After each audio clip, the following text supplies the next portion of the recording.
The 8 limbs of yoga are non-self-indulgence, appropriate attitudes, awareness of body and breath, withdrawal of the attention from objects, awareness of the attention, resting in this awareness, and becoming established in it. And that last one is samadhi. Now, before looking at this in detail, we should refer back to Sutra 1 of Book 2, which tells us what the practice of yoga consists of.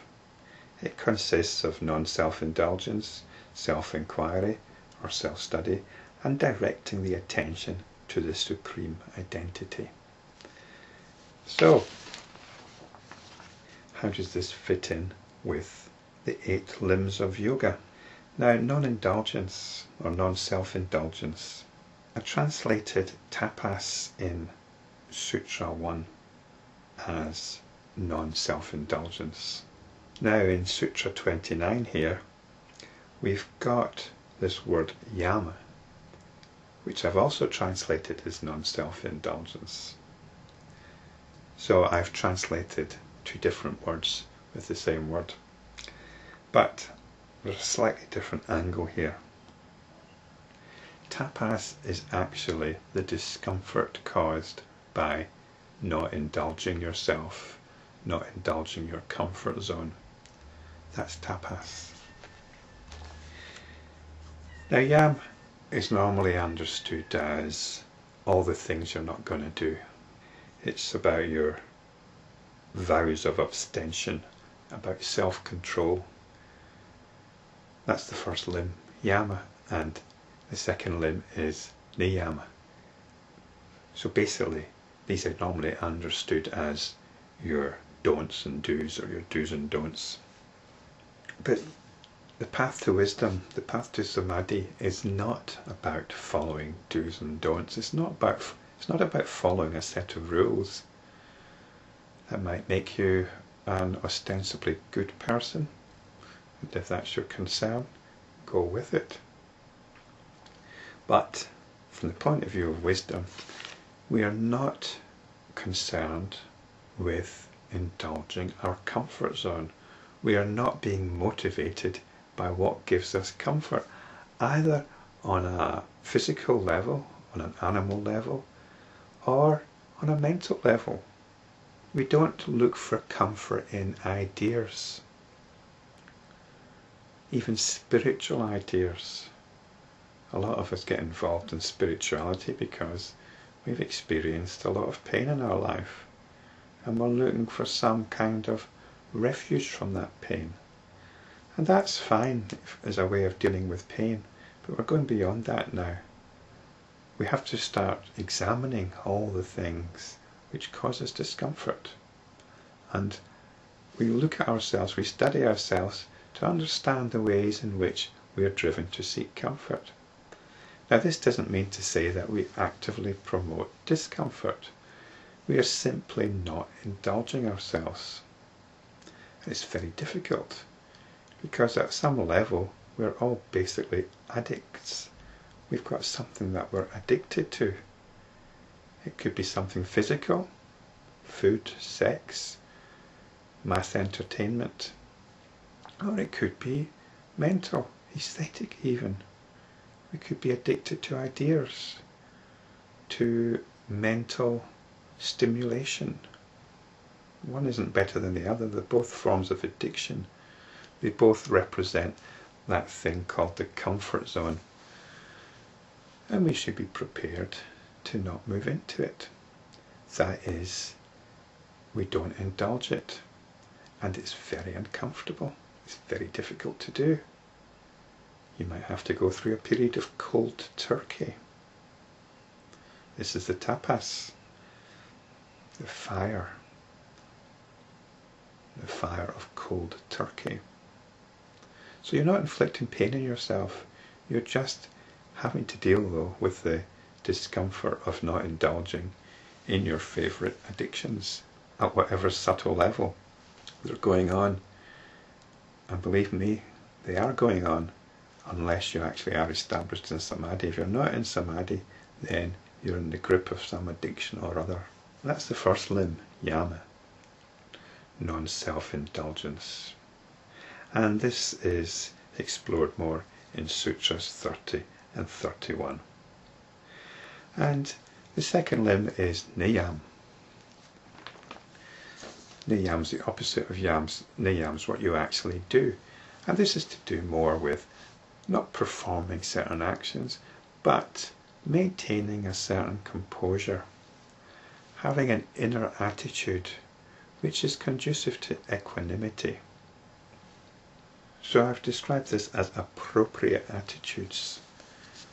An appropriate attitude is one which isn't going to inflame us, which isn't going to hook us in to whatever's going on in our environment. And this is explored in Sutras 32 to 39. Now I mentioned Sutra 1 of Book 2. The practice of yoga is actually a threefold thing. It consists of non-indulgence, and that takes care of the yama and niyama. The second part, which I described as self-inquiry or self-study, is covered in the next part of the 8 limbs, awareness of body and breath.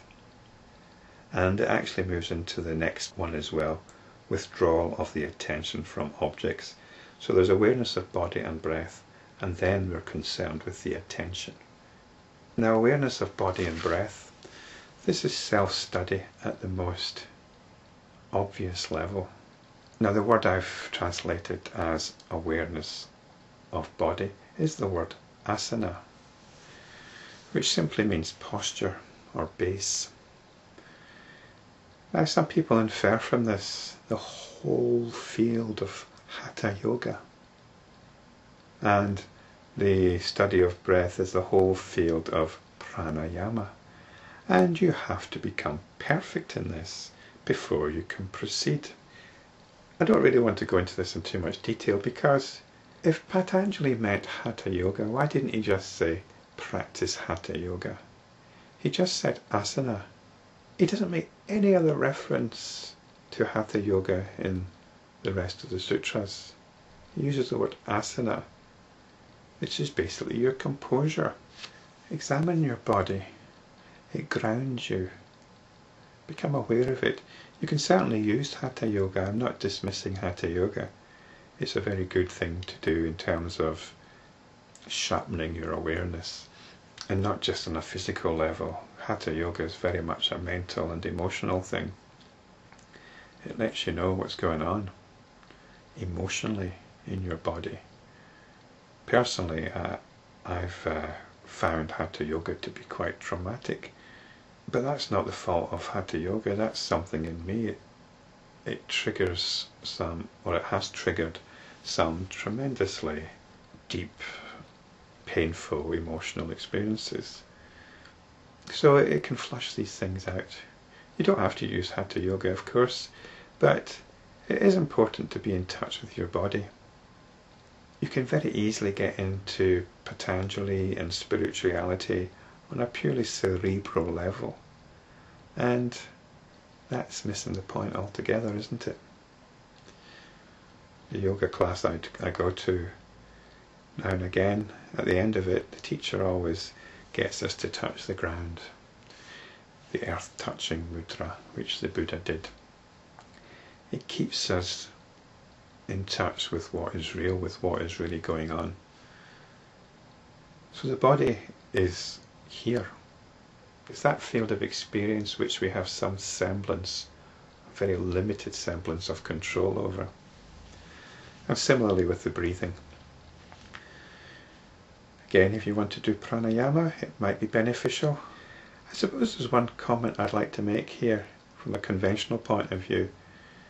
The Patanjali Yoga Sutras are generally regarded as a Hindu work. But the Buddhists themselves were devoted to enlightenment. And if you look at Buddhist practices, Buddhist meditation techniques, they're voluminous. They are many and wonderful.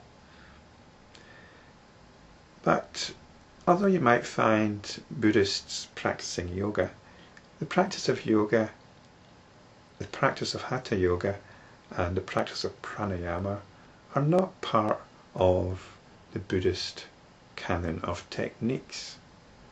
And there's no doubt the Buddha would have known about these techniques, and if they were conducive to enlightenment, they certainly would be part and parcel of the whole Buddhist package. But as far as I know, they're not, although I stand to be corrected there. So this is the self-study, the second of the three practices in Sutra 1. Now the final practice in Sutra 1 was directing the attention to the Supreme Identity. It might be worth going back and listening to that particular video. It was video 28. And the remaining limbs of yoga are to do with the attention. And when the attention is resting in samadhi, this is the Supreme Identity. So we have to withdraw the attention from objects. What does that mean?